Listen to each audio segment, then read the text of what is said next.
Hey, welcome to FreeThinking Ministries. I am your host, Josh Klein, and we have a treat for you today. It's not a video we normally do, but we are going to do a reaction video. We've got multiple videos that we're going to be cycling through here from Instagram, from YouTube. We're going to react to some of the conversations in there from a biblical perspective. So let's take a look.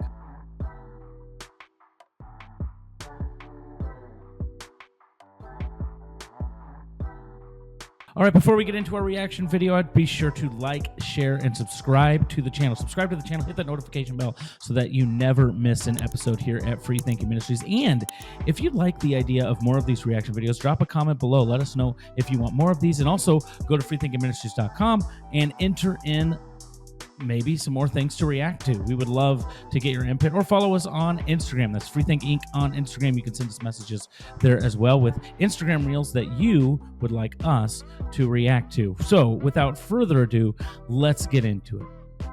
What's wrong with God? Nothing. So you were created in his image and after his likeness. What's wrong with you? Nothing. What's broken with God? Nothing. You were created in his image after his likeness. What's broken with you? Nothing. So everything you learned about yourself, you learned between 0 and 6. Correct. From broken people who were created by a broken educational system and a broken society and broken government and broken families. So they taught you to consider yourself broken and that something is inherently wrong with you. They taught you. So if you learned it, Yes. you can unlearn it. Yep. So it's nothing wrong with you. Yep. There's something wrong with your thinking and your strategy. So rather than you going to therapy for someone to fix you, Right.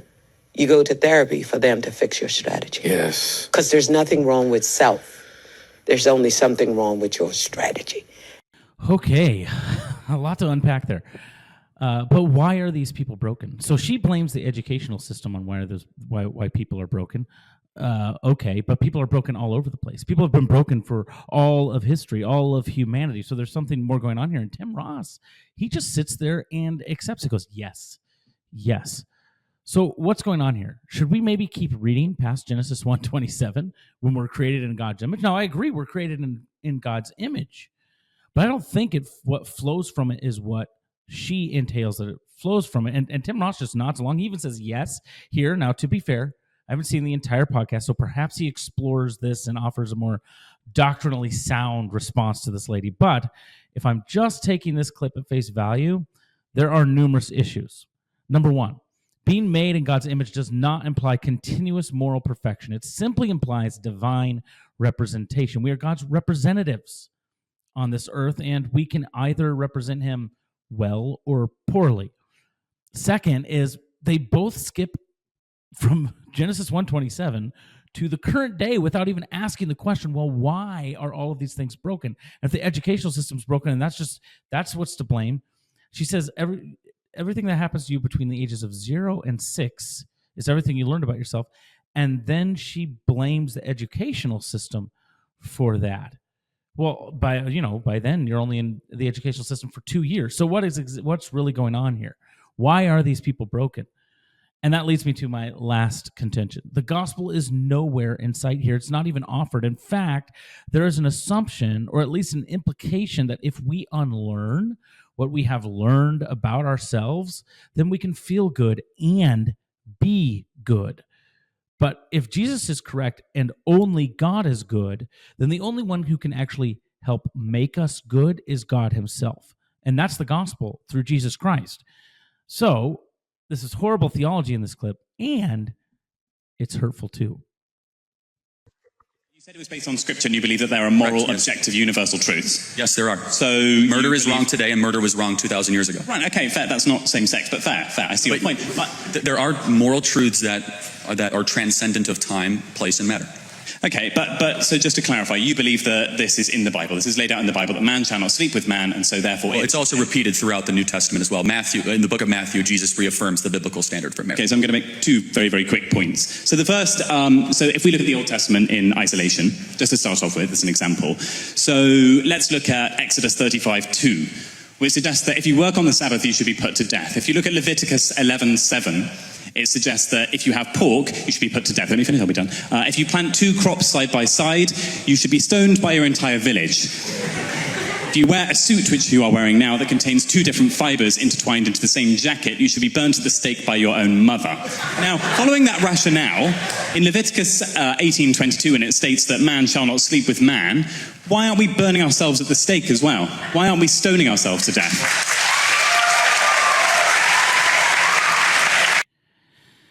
Well, a lot to unpack here. A lot to unpack. Now, Charlie does answer this, and he does so pretty well, but the cheering here at Cambridge, no less, is pretty sad. This is a horrible attempt at a gotcha question to Charlie. Now, Charlie attempts to answer the question. He does his best. I think he makes some mistakes in the answer, but I want to clarify why I think this young man, at Cambridge, no less, is not thinking carefully. First, as Christians, simply, we cannot take the Old Testament in isolation. The Old Testament does inform our faith, but it does not define our faith. So we still need to incorporate New Testament ethic within that moral Old Testament framework to make sense of the whole thing. So he's kind of barking up the wrong tree here. Maybe if you wanted to make this argument to Ben Shapiro, that'd be better. He's making the argument to Charlie Kirk, though. So we can outright reject his starting point here. But not only that, even if that's the case, he also wants to take all of these specific verses in isolation to prove his point, pulling out specific verses and then tying them all back in to why we shouldn't take Leviticus 18:22 seriously. Well, this is an issue because you can't do that. You have to pay attention to the context, both historically and literarily in the scriptures. So even if I were to say, hey, we can take things in just the Old Testament, there is an issue here because there are at least 3 divisions of the law, and there are at least 2 types of abominations in the Old Testament law, and you need to know which they are so that you can be better informed on how to respond to these sorts of objections. See, the holiness code for Israel was divided up into the moral, civil, and ceremonial law. The moral law is the law reflecting God's character and what is good and right. The civil law is how Israel ought to rule itself, and the ceremonial law, or the ritual law, and how they ought to worship as a nation, because Israel was a theocracy. So what this gentleman does here is he conflates the civil and ceremonial with the moral, and because of that, he misreads the intent of the law, even the punishment in the law. And he does this all to make some sort of cheap point. And you can see he turns to the audience, not even talking to Charlie. He wants their applause rather than an actual conversation. So secondly, there are 2 words translated for abomination in the Old Testament. It's to'evah and hanaf. To'evah means abomination against the Lord himself and is almost only used in referring to moral law, whereas hanaf means to pollute. That sort of abomination, which is usually used in civil and ceremonial law. So it's to pollute the nation of Israel, to make them no longer distinct from the nations around them. So there are 2 different types of abominations. So if you read the Old Testament, you see abomination, abomination, abomination. The question is this to'evah abomination or hanaf abomination? Given those 2 factors alone, this young man's argument falls flat on its face, even without getting out of the Old Testament. However, as a Christian, there is a third thing to consider. What does the New Testament say? We're under the New Covenant, not the Old Covenant. So in Acts 10 through 11, we read a story about a man named Cornelius, a God-fearing Gentile being welcomed into the family of God. This is when Peter sees the sheet descend from heaven, and he says, I've never eaten anything unclean. And God says, what I have made unclean no longer, or what I have made clean, do not call unclean. What this story shows is that Jesus has eradicated the need for the ceremonial and the civil law. Not just eradicated it, but fulfilled it. It was all pointing to who he was going to be, the perfect Lamb of God. However, the moral law is still very much intact. The early church still embraced all of the 10 commandments with the possible exception of the Sabbath, which we can get into in a different video. And Paul and Jesus reinforced the idea of morality as designed in the pre-fall context.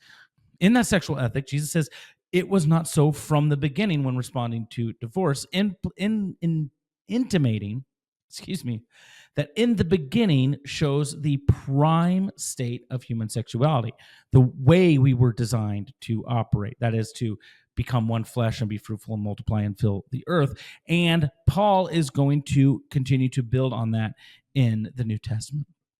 Finally, the prescriptions for what to do if someone has violated those civil and ceremonial laws, they were almost all civil, which would be why even if someone violates the moral law of Christ, we cannot and should not put them to death. God will deal with them.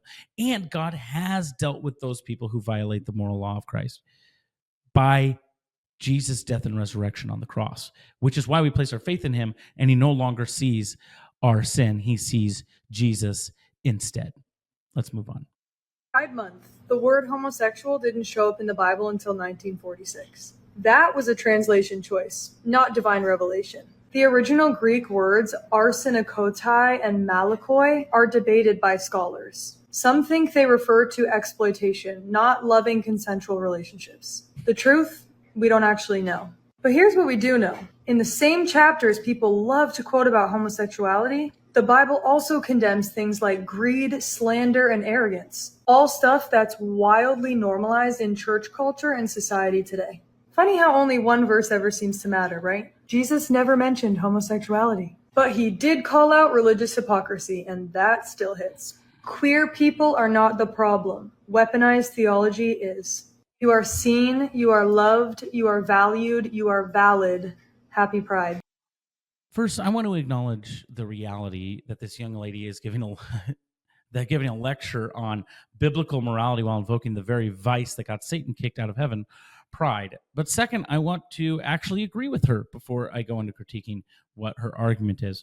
And that is, yes, the church should totally talk about all of those things: greed, other forms of sexual immorality, pride, arrogance, all of those things. The church should talk about them and does talk about them. It's not only homosexuality that matters. And if you go to church, you'll see that. It's rarely talked about, if ever, probably not talked about enough. But let's deal with her argument. So yes, the word homosexual was first introduced in English translations of the Bible in the 1940s. But that shouldn't be a surprise. You see, the word had only been coined in the late 1800s and hadn't reached common enough parlance in society to be included in the Bible until the 1940s anyway. However, put that aside, is she right about the term Arsenokoitai? Now, I've written about this a lot. A lot of scholars have written about this a lot. But what she doesn't tell you is that those scholars who think that it means exploitative sex are often the liberal fringe of academia. Literally translated, the term really means men who bed males, and is a direct link back to Leviticus 18:22, which we've already referred to in this video, which means you would both have to contextualize Leviticus 18:22 and 1 Corinthians within the exploitative framework, and that just doesn't really wash. They're separated by hundreds of years. The truth is that the bigger debate is not about whether homosexual activity is a sin, but whether natural inclinations towards sexual attraction, if someone doesn't act on them, is a sin. That's an interesting conversation. But given the wording of both Leviticus and 1 Corinthians forbidding the practice of homosexuality, this should be non-controversial. But the question could be, is attraction included in the passage? That's an interesting thing to debate, and something that has been richly debated over time as well. Hey, if you've liked the content so far, boy, have we got a deal for you. We are only funded by viewers like you, not like PBS, who gets all the money from the state and stuff like that. Only funded by people who believe in the mission of FreeThinking Ministries. So please join us. You can join us at freethinkingministries.com/donate. That's freethinkingministries.com/donate. We exist so that we can help people apply logic and sound theology to all aspects of life.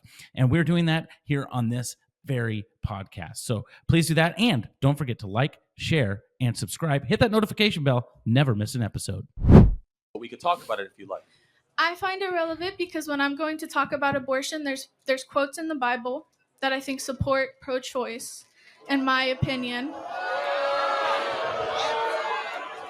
Bible, Exodus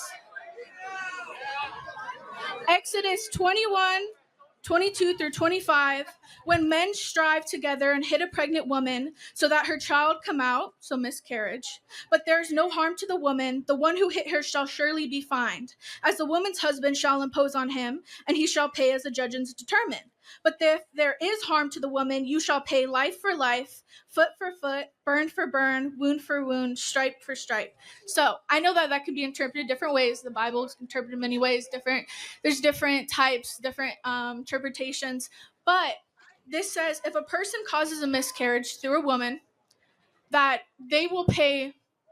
Hello, my name is Adam Ferrari, the Chief Executive Officer of Phoenix Energy.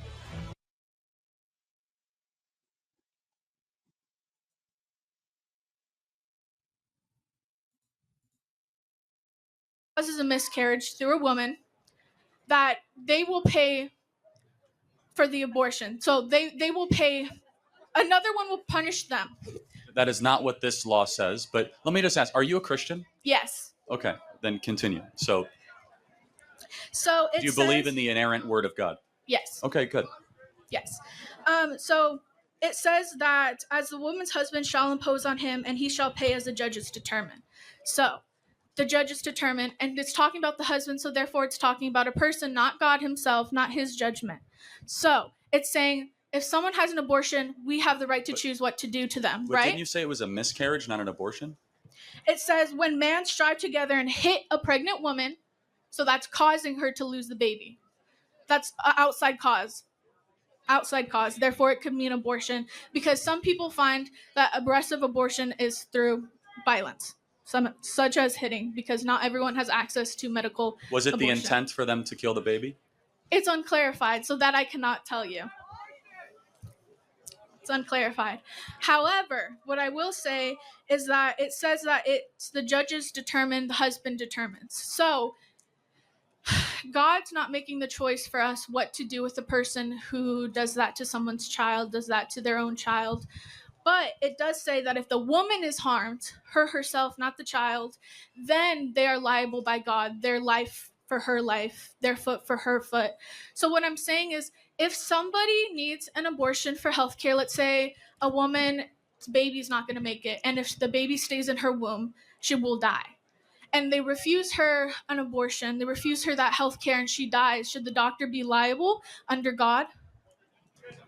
First of all, those instances don't happen. So let's Yes, just be they clear. do. No, see, you guys are so propagandized by this. That only happens in a very rare case of the breaking of the uterine So wall. it does happen. But where the baby is already dead. And that's the point, is that the baby is already dead. That's a removal of a carcass of a baby. That's also still medically an abortion. No, it's not. That's incorrect. No, it's Charlie has some correct instincts here. Also, I don't know how she got from, well, should the doctor be fined if there's harm to a person, if there's going to be harm to the woman. But she's making the argument that I've heard plenty of times in Exodus. So let's talk about it. She says that it's unclarified whether or not their intent was to kill the child. Well, it is kind of clarified because it's two men fighting with each other and they accidentally hit the woman and she ends up giving birth. But fair enough. We can say that it's unclarified. But Charlie has some correct instincts to be like, well, is the intent to kill the child? Because that's the difference between abortion and this passage. Okay, let's say let's just say that that's not the intent. That even though if it's unclarified, that there was an intent to fight and then somehow hit the woman and she gives a premature labor and a miscarriage, and that then somehow gives leeway to abortion. She insists that there is a way to abort a baby through force to cause a miscarriage, and that actually is right. You know, people have done this when abortion's been illegal or unaccessible. They have chosen to end their baby's life that way. Charlie wasn't able to address this because she immediately went into, well, medically necessary abortions. But let's get into her interpretation of the passage here, because this is an important one and one I've had debates with on Facebook. So even if the word here could be translated miscarriage, and I think that's a mistranslation, and we'll get into that in a little bit, and most Bibles don't translate it that way anymore, it does not follow that just because a fine is put into place, just because the husband and a judge are deciding what to do, that God is not levying some sort of punishment. There is still a punishment to be had from God here. In fact, God is the one giving the rules and the laws here. So there is some sort of punishment being levied. But yes, God is abdicating the conversation between the judge and the husband. But it does not follow that just because a fine is put into place rather than death penalty, that this would mean abortion would be okay. Obviously, it's not. Even if we assume her interpretation is true, there's still a penalty being levied, and the perpetrator is to be penalized, and that handed out by a judge. And it could be very harsh because the husband could say, nope, eye for an eye, tooth for tooth because of this. Okay, so this does not justify abortion in the slightest. This means that anyone who perpetuates an outside the womb forced miscarriage should be subject to the law. It should be illegal to do that, not legal. And I think most people would agree. If a boyfriend hits his girlfriend in the stomach to cause her to have a miscarriage, he should be held liable. That shouldn't be hard. That's more closely related to this passage than otherwise. But I also don't think our interpretation of the passage is correct. There's a lot of debate about this passage, but most translations have settled on not miscarriage, but premature birth, or give birth prematurely translated.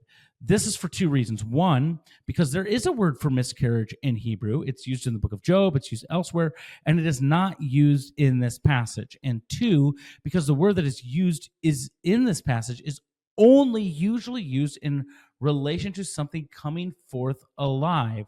Thus, this is not a miscarriage, but a premature birth. The other note of contention is to whom is the harm referring in the rest of the passage.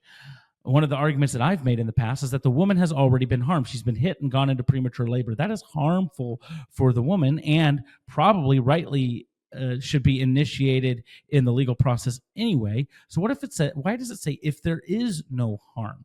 Well, if there is no harm, it could be to the woman, but it could also be to both the woman and the baby. It is within the realm of possibility that this is referring to both the mother and the child. Thus, if the child dies, then life for life would be granted. So too, if the mother dies. Moral of the story in Israel, don't fight around a pregnant woman. Do you think that all innocent human life has an identical amount of value? I would say that all innocent human organisms have a right not to be murdered. Yes, but do they all have the identical amount of moral value? For instance, I'm as morally valuable as you are morally valuable, as a fetus is morally valuable. Well, when you're talking about value, that would be a different thing from a right to live. We agree on It's that. the value that grants the right to life. If something isn't morally valuable, it's not going to have the right to life. Sure, then I would be willing to say that a born human being has equal value to a preborn human being if we're talking about value being what we're using to define as having a right not to be murdered. Perfect. So here's my question. There's a pew-pew to your head and two buttons in front of you. Button number 1 unalives 10 cryogenically frozen human zygotes that are biologically alive and are human. Button number 2 unalives 1 newborn. Which button are you pressing? Why do I have to press one of the buttons? Because if you don't press either of the buttons, everyone dies. 10 zygotes, 1 newborn, and you. You have to press. Okay, just want to make sure I got the question correct. Is it okay if I repeat it back to you? Uh-huh. Okay, so you're saying that I have to push one of 2 buttons. There's no other option. If I don't push any of the buttons, then everyone dies. And the option is I push either button A, in which case 10 frozen embryos, for example, those at an IVF clinic would die. And if I push button B, then it sounds like a newborn human would die. Is that correct? Yeah. Okay. Yeah. So let's say that I was to say that I push the button that would ultimately result in the death of the newborn human being, which if I'm trying to preserve the maximum amount of living human organisms would be the route that I would want to take, right? Let's say that I choose to do that. Can you tell me how that would then justify abortion? Can you tell me how that would then justify abortion? Why'd you say if, like as if that isn't the logical? Well, at first I said if, and then I also said that I'm taking that position, and then I asked, how that would justify abortion. Okay, so here's the hypothetical. You heard the hypothetical, and in fact, I like Hayden. Seen some of his stuff. Here, if I were Hayden, I would simply deny the situation. I would ask this back to Dean. I would say, okay, so is it your contention that refusing to kill someone in this situation means their death is on my hands? If the perpetrator chooses to kill both the child and the zygotes and me because I refuse to push a button, I'm morally responsible? Who's really morally responsible here? The person, me, or the person holding the, as Dean said, pew-pew to my head? I can just flat out deny the quandary here. I would say I wouldn't press the button, shoot me. Well, then that means other people will die, but it won't be because I chose to kill them. Maybe I chose not to save them by killing other people, but it doesn't mean that I chose to kill them. The only person responsible for killing that person is the person with the gun to my head. But Hayden also makes a little bit of a mistake here by assuming that to be consistent, he needs to choose the 10 embryos. And this just isn't the case. So the normal case is the burning building example, and you have to choose to save one baby or 10 embryos, and you only have time to save one. And they say, well, which one did you choose? Probably the baby. And that shows that there's some sort of ontological value placed on the baby intuitively that you don't place on the embryos. And that shows that the embryos aren't really human beings, blah, blah, blah, blah. So this idea that most people will choose the baby, and this proves that born babies carry more intuitional ontological value in our minds than preborn babies. But all this shows is what my intuition would be in that moment. Even if my intuition is to save the one and to let the many zygotes, as they put it, or embryos perish, that does not in any way prove that there is an ontological value that is lesser to the embryos than to the child. Nor does it prove that because even if there's a gradation of value, nor does it prove that that gradation of value is such that it would excuse me actively trying to murder or destroy those embryos.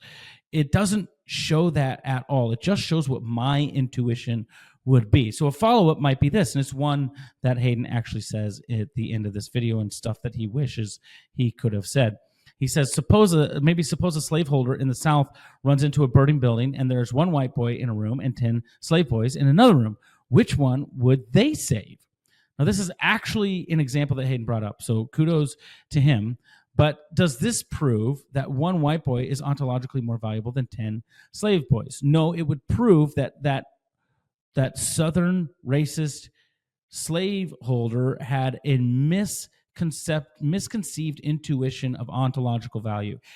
It was on him and not on the people being saved. It would only prove that the subjective intuitions of that Southern slaveholder are oriented poorly or oriented in such a way as to not take into consideration the ontological value is. In other words, we are not God.